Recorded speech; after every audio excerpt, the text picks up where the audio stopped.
आज हम देखेंगे क्रोमोथेरेपी के बारे में। क्रोमोथेरेपी क्या है? क्रोमो मीन्स कलर, थेरेपी यानी ट्रीटमेंट। तो क्रोमोथेरेपी क्या हो गया? क्रोमोथेरेपी means a treatment that uses light and color to treat various physical as well as mental health problems। जहाँ पर हम colored light का यूज़ करेंगे किसी ना किसी फिजिकल या मेंटल इश्यूज़ को, प्रॉब्लम्स को ट्रीट करने के लिए। ये क्या है? It is one of the most holistic and simple methods of treatment और क्यूरिंग इलनेस। होलिस्टिक यानी ये सबसे पुराने ट्रीटमेंट्स में से एक है। यानी जब हमने क्रोमोथेरेपी को क्रोमोथेरेपी नाम भी नहीं दिया था, ये उससे भी कहीं 1000 ईयर्स पहले से चलता आ रहा है। It is an alternate medicine. यानी बेसिकली तो हम किस तरीके का ट्रीटमेंट प्रेफर करते हैं? मेडिसिन्स वाला और एलोपैथी मेडिसिन्स का ट्रीटमेंट प्रेफर करते हैं। बट अगर हम किसी चीज़ को जड़ से ट्रीट करना चाह रहे हैं तो हम अल्टरनेट मेडिसिन की तरफ आते हैं, यानी आयुर्वेदा, नेचुरोपैथी, होम्योपैथी, यूनानी। तो क्रोमोथेरेपी भी उन मेडिसिन्स का हिस्सा है, अल्टरनेट मेडिसिन का हिस्सा है। It can be clubbed with other forms of natural healing methods to enhance its effects.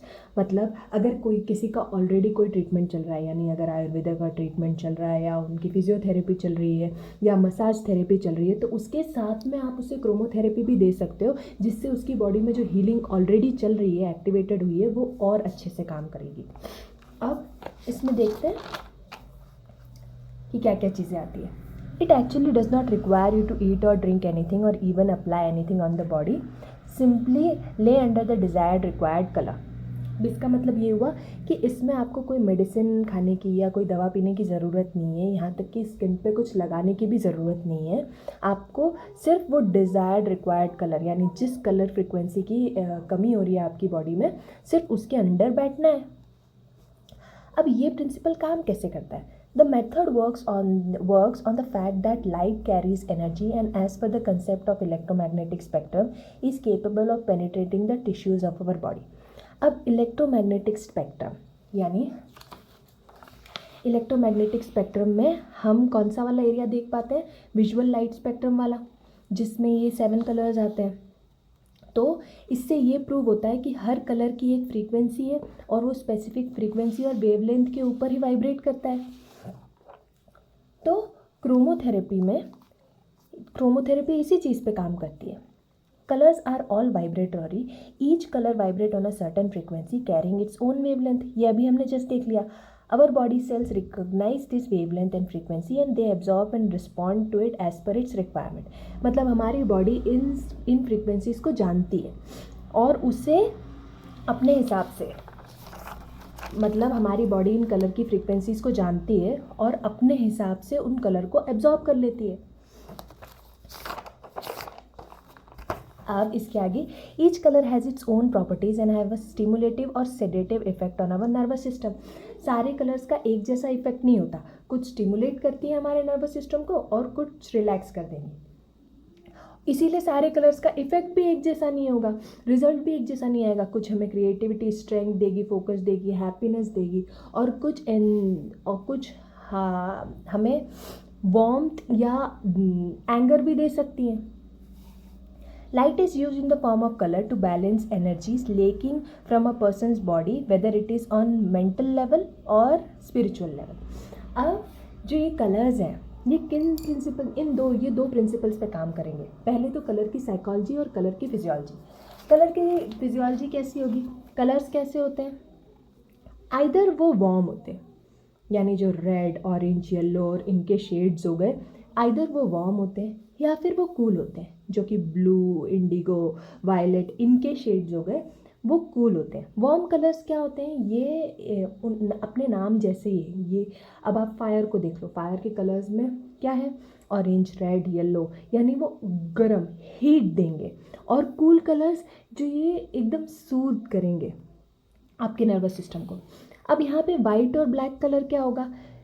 Black colour यानी जिसमें सारे ही कलर्स समा गए हो, तो वो कोई भी कलर रिफ्लेक्ट नहीं कर रहा है, तो वो ब्लैक हो जाएगा, वो हमारी आइज़ को ब्लैक जैसा फील होगा।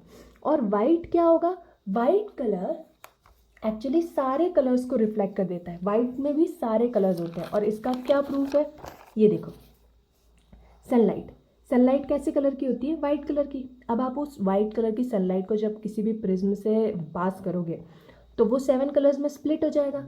ये प्रूफ है कि वाइट कलर में सारे कलर्स होते हैं। ओके। और कल नेक्स्ट चीज़ जो कलर जिस चीज़ पे काम करता है वो है कलर की साइकोलॉजी, यानी सारे कलर्स अलग अलग तरीके से हमारी माइंड पे इफ़ेक्ट डालते हैं। रेड कलर हमें पैशन देता है, एक्शन, एंगर फील करवाएगा। ऑरेंज कलर है कि ये हमें क्रिएटिव वार्मथ देगा। और कलर साइकोलॉजी का बहुत हद तक इस चीज़ पे डिपेंडेंसी होती है उसकी कि हमारा परसेप्शन क्या है। परसेप्शन यानी सपोज़ कि ये हमारा माइंड है और माइंड के ऊपर हमारा जो परसेप्शन है कि हम किस कलर को देख के क्या सोचते हैं। सपोज़ किसी का फेवरेट कलर हो सकता है रेड, तो वो कलर को रेड को देख के बहुत खुश होगा। और किसी को ये कलर बिल्कुल एंग्री फील करवाता है, यानी एकदम उसके लिए ये रेड साइन होगा कि रेड सिग्नल है कि नहीं, मुझे ये काम करना ही नहीं है। तो हर किसी का कलर का परसेप्शन अलग होता है, तो उसके लिए वो कलर अलग तरीके से काम करेगा। तो कलर साइकोलॉजी बिल्कुल पर्सनलाइज्ड होती है। आप पे कोई किस कलर का कैसा असर होगा ये डिपेंड करता है कि आप उस कलर को देखते कैसे हो। क्रोमोथेरेपी भी इस परसेप्शन पे डिपेंड हो जाती है। ओवरऑल तो हम एक ही ये चीज़ जानते ही हैं कि हमने कलर्स को चक्रास के फॉर्म में शिफ्ट मतलब डिवाइड किया हुआ है, और हम थेरेपीज़ में ये चक्रास के ही कलर्स के हिसाब से उसे ट्रीट करते हैं। यानी अगर हमें लोअर पार्ट में या किसी जो चक्रा का जो एरिया अफेक्टेड हमें फील हो रहा है, हम उस एरिया को वही वाला कलर देंगे, क्योंकि हम इसे यूनिवर्सल कलर्स मान रहे हैं। Okay, thanks for watching.